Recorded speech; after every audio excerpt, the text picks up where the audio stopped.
sırası gelir.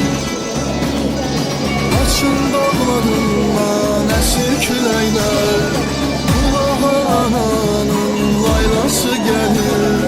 Sağından solundan əskər harayır, Allahu Ekber nidası gelir.